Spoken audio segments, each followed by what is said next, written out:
So white வந்து colour symbolises பண்ணுறது piece இல்லையா? ஆமாம். நம்ம அமைதிக்காக அந்த ஒயிட் வந்து எப்போதுமே நம்ம எடுப்போம். ஸோ அதனால ஒயிட்லேருந்து ஸ்டார்ட் பண்ணுவோம். ஸ்ட்ரெஸ் பஸ்டரோட முதல் புள்ளி வந்து ஒயிட் கலரில் தான் ஸ்டார்ட் ஆகுது. கொஞ்சம் கேப் விட்டுக்கோங்க. Okay ma'am.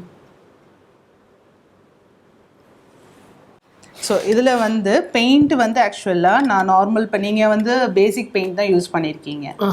நான் இது வந்து ஆர்டிஸ்டிக் பெயிண்ட் யூஸ் பண்ணியிருக்கேன். ஸோ அதோட டிஃப்ரென்ஸ் பார்த்தீங்கன்னா நல்ல ஒரு 3D லுக் கிடைக்கும் உங்களுக்கு.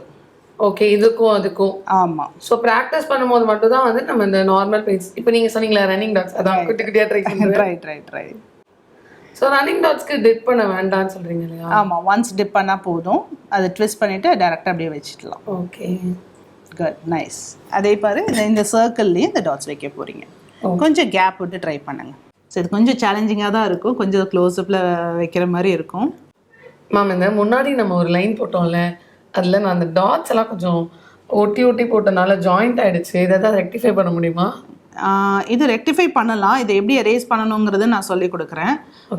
இதுக்கான யூஸ் பண்ணுற பெயிண்ட் வந்து பார்த்தீங்கன்னா ஆர்டிஸ்டிக் பெயிண்ட் கொஞ்சம் திக்காக யூஸ் பண்ணணும். ப்ளஸ் மிக்சிங்கில் ரொம்ப ப்ராப்பராக பண்ணால் மட்டும் தான் இது கண்டிப்பாக நல்லா வரும். ஸோ இது பேசிக்காக இப்போ நீங்கள் பண்ணுறதுனால நான் பேசிக் பெயிண்ட் மட்டும் தான் உங்களுக்கு கொடுத்துருக்கேன். ஸோ அதனால தான் உங்களுக்கு லேர்னிங் பேஸில் இருக்கனால தான். ஆமாம்.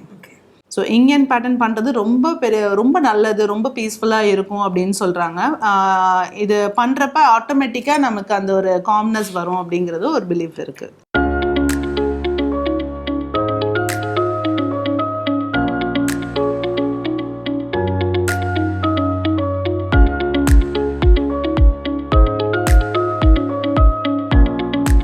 எப்போதுமே இந்த யூஸ் பண்ணிட்டு இருக்கப்ப நம்ம வைப்ஸ் எப்போதும் கையில் வச்சுக்கிறது பெஸ்ட்டு, இந்த மாதிரி டூல்ஸ் யூஸ் பண்ணுறப்ப.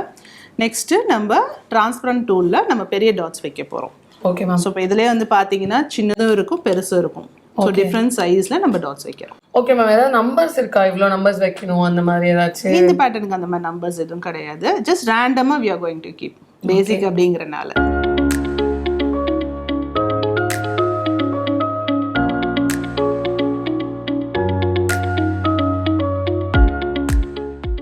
உங்களுக்கு எப்படி மேம் இதில் இவ்வளோ இன்ட்ரெஸ்ட் வந்துச்சு? அதான் சொன்னேன் இல்லையா, எனக்கு இந்த ஆர்ட் ஃபார்ம்ஸ் மட்டும் எனக்கு இன்ட்ரெஸ்ட் இல்லை. நிறைய விதமான மண்டலா பென் மண்டலா பண்ணிட்டு இருந்தேன் ஸ்டார்டிங்கில். அதுலேயே கலர்ஸ் பண்ணியிருக்கேன், லிப்பன் ஆர்ட் பண்ணியிருக்கேன், வாலி ஆர்ட் பண்ணியிருக்கேன். இது இல்லாமல் மோல்ட்ஸில் வந்து சோப் மேக்கிங் பண்ணியிருக்கேன், சாக்லேட் மோல்டை ட்ரை பண்ணி பார்த்துருக்கேன். அப்புறம் கிட்ஸுக்கான டிஐஒய் கிட் எல்லாமே நிறைய ட்ரை பண்ணியிருக்கேன். நான் காலேஜில் கற்றுக்கிட்ட ஆரம்பிச்சது, நான் சொன்னேன் இல்லையா ஸ்டார்டிங்லேயே, நம்மளுக்கான ஒரு ஸ்பேஸ் ஒன்று கிடைக்கும். அந்த கேப்பை நம்ம என்ன பண்ணலாம் அப்படிங்கிறது யோசிச்சுட்டு இருப்போம். ஸோ அந்த கேப்பை வந்து நான் எனக்கு ப்ராப்பராக யூட்டிலைஸ் பண்ண விதத்தில் தான் நான் இந்த டாட் மண்டலா வந்து இன்ட்ரெஸ்டாக செய்ய ஆரம்பிச்சது. எல்லாருமே வந்து ஏதாவது ஒரு விஷயம் பண்ணிட்டு இருக்காங்க, பட் ஸ்டில் நம்ம அதில் வந்து டாப் பண்ணுறோம் அப்படின்னும் போது தான் நம்ம அவார்ட்ஸ் எல்லாம் வாங்குறோம். என்ன விஷயம் வந்து உங்களை வந்து இந்த மாதிரியான அவார்ட்ஸ்லாம் வந்து நம்ம வாங்கணும் அப்படின்ற விஷயத்த உங்களுக்கு தூண்டுச்சு மேம்? நான் வந்து பார்த்தீங்கன்னா செல்ஃப் லேர்னிங்கில் தான் இது பண்ணிகிட்ருக்கேன். ஸோ செல்ஃப் லேர்னிங்கில் மட்டும்தான் இது சேல்ஸ் பண்ண ஆரம்பித்தது.